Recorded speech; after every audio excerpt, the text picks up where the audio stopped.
দেশের আইন শৃঙ্খলা পরিস্থিতি অবনতির ঘটনায় ২৪ ঘন্টার মধ্যে স্বরাষ্ট্র উপদেষ্টার পদত্যাগ সহ ৯ দফা দাবি জানিয়েছেন শিক্ষার্থীরা। বিকেল ৪টায় শিক্ষা ভবন মোড়ে অবস্থান নিয়ে এই দাবি জানান আন্দোলনরত শিক্ষার্থীরা। এর আগে বেলা ২:৩০টার দিকে স্বরাষ্ট্র উপদেষ্টার পদত্যাগের দাবিতে সচিবালয় অভিমুখে পদযাত্রা করলে শিক্ষা ভবনের সামনে তাদের আটকে দেয় পুলিশ। পরে সেখানে বসেই পড়ে শিক্ষার্থীরা। আরিফ হকের প্রতিবেদন। ধর্ষণ, নারী নিপীড়ন ও মানুষের নিরাপত্তা নিশ্চিত করতে ব্যর্থ হয় স্বরাষ্ট্র উপদেষ্টার পদত্যাগ সহ ৯ দফা দাবিতে দুপুরে কেন্দ্রীয় শহীদ মিনারে অবস্থান নেয় শিক্ষার্থীরা। সচিবালয়ে গণপদযাত্রা কর্মসূচির ঘোষণা দেন তারা। এ সময় আইন শৃঙ্খলা পরিস্থিতির কোনো উন্নতি করতে না পারায় স্বরাষ্ট্র উপদেষ্টার কড়া সমালোচনা করেন শিক্ষার্থীরা। এতদিন ৭ মাস চলে গেছে, কেন আমার এরপরে এসে এই শহীদ মিনারে এসে দাঁড়ায় বলতে হবে যে আমাকে নিরাপত্তা দেন? কেন আমার ইন্টারিম গভর্নমেন্ট আমাকে নিরাপত্তা দিবে না?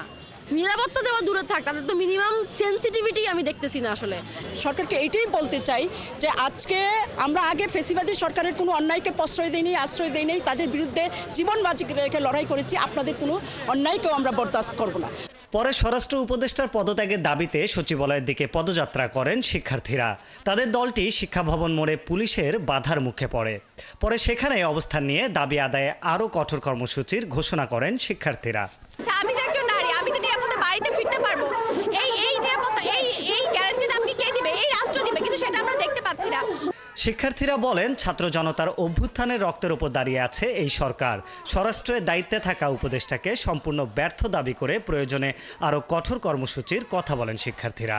নারী ও শিশু নির্যাতন দমন আইন ২০০০-এর ধর্ষণের সংজ্ঞা পরিবর্তন করে ধর্ষণের শিকার ব্যক্তির লিঙ্গ, যৌনতা, ধর্ম, বর্ণ, জাতি, জাতীয়তা, প্রতিবন্ধিতা ও বয়স নির্বিশেষে সকলের ন্যায় বিচারের অভিগম্যতা নিশ্চিত করতে হবে।